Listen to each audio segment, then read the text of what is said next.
अगर आपको ये कहानी अच्छी लगती है तो नीचे कमेंट सेक्शन में हमें बताएं। कृपया इस चैनल को सब्सक्राइब करें, वीडियो को लाइक करें और दोस्तों के साथ शेयर भी करें। बेल आइकॉन का बटन दबाना न भूलें। उसने धीरे से ईशकी की हथेलियां अपने होठों से छुआई।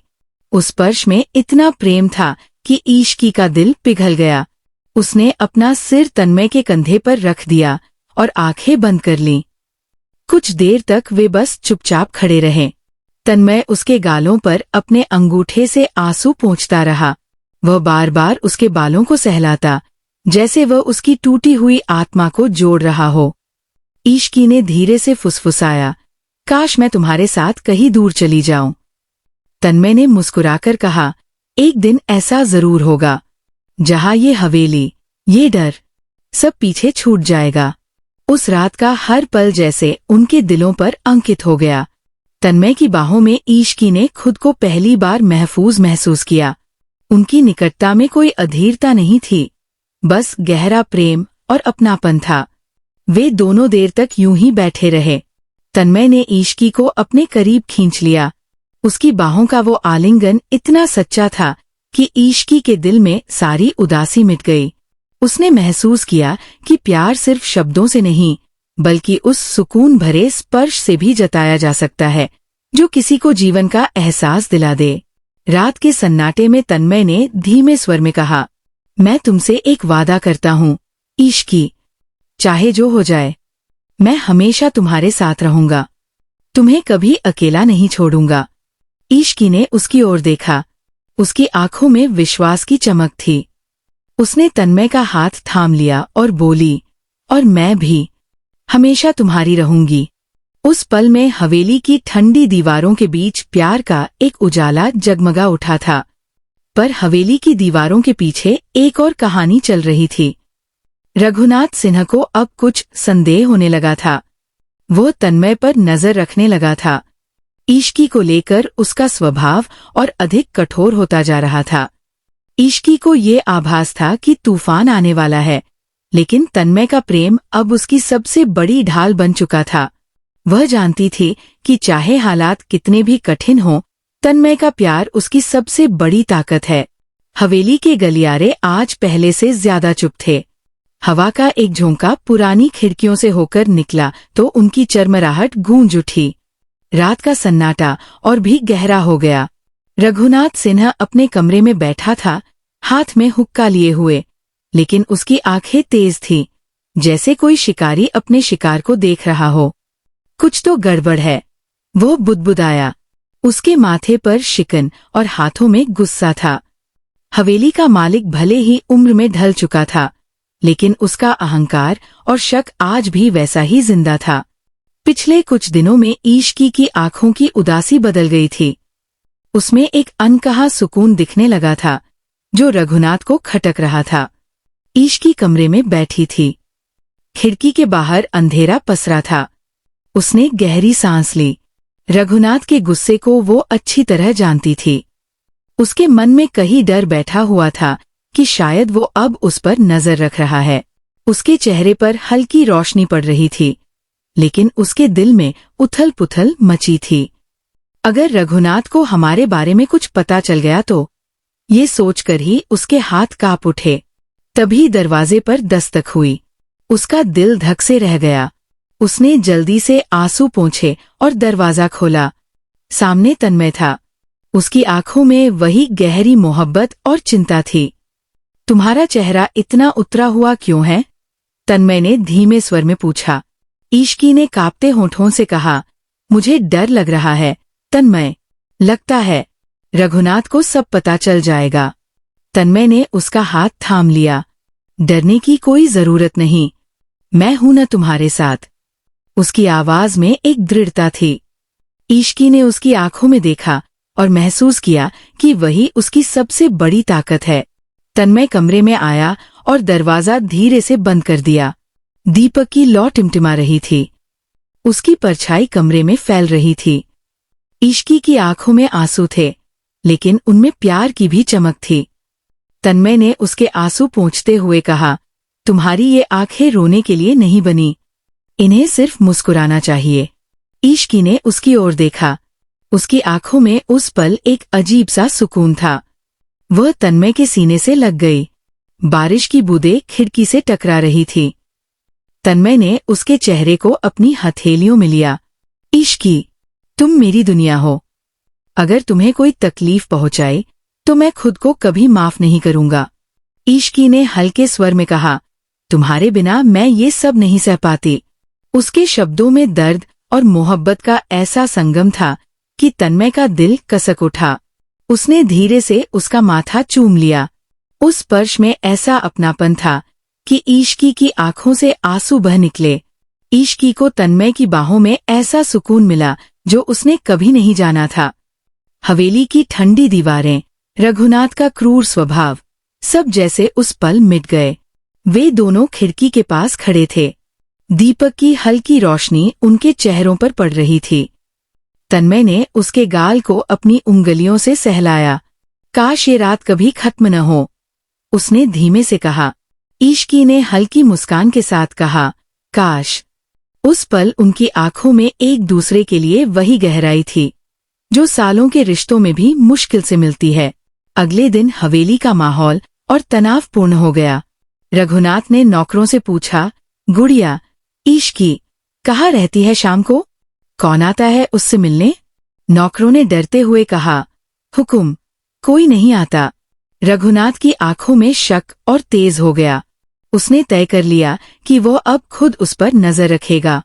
उसी शाम जब तन्मय हवेली में पढ़ाने आया, रघुनाथ ने उसे ऊपर से देखा। उसकी नजरों में अब सिर्फ शक था। वह जानता था कि कोई न कोई राज है जो ईशकी छुपा रही है। ईशकी को रघुनाथ के शक का एहसास था। उसने तन्मय को इशारे से सावधान किया, लेकिन दोनों जानते थे कि अब उनका रिश्ता सिर्फ चोरी छुपे नजरों से मिलने तक सीमित नहीं रह सकता। रात को जब हवेली सो गई, तन्मय फिर ईशकी के कमरे में पहुंचा। उसकी आंखों में चिंता थी, लेकिन दिल में प्यार का सागर। तुम ठीक हो? उसने धीरे से पूछा। ईशकी ने सिर हिलाया। मैं ठीक हूं, क्योंकि तुम यहां हो। तन्मय ने उसका हाथ पकड़ा। उसका हाथ ठंडा था। उसने अपनी हथेलियों में उसकी उंगलियों को थाम लिया और धीरे से रगड़ा, जैसे उसकी ठंडक को अपने स्पर्श से मिटा रहा हो। ईशकी की आंखें भीग गईं।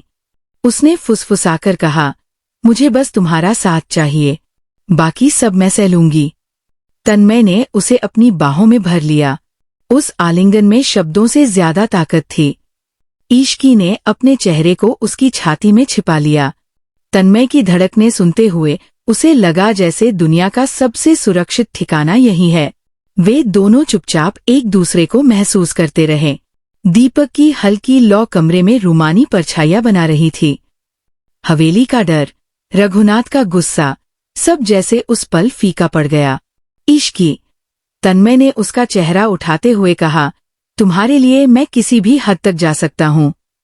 अगर ये हवेली तुम्हें कैद कर रही है तो मैं तुम्हें आजाद कर दूंगा। ईशकी ने उसकी आंखों में देखा। उसकी आंखों में वही जुनून था जो किसी को उसके सपनों के लिए लड़ने पर मजबूर कर देता है। उसने धीरे से कहा, मैं तुम पर भरोसा करती हूँ। लेकिन उनका ये सुकून ज्यादा देर तक नहीं टिकने वाला था।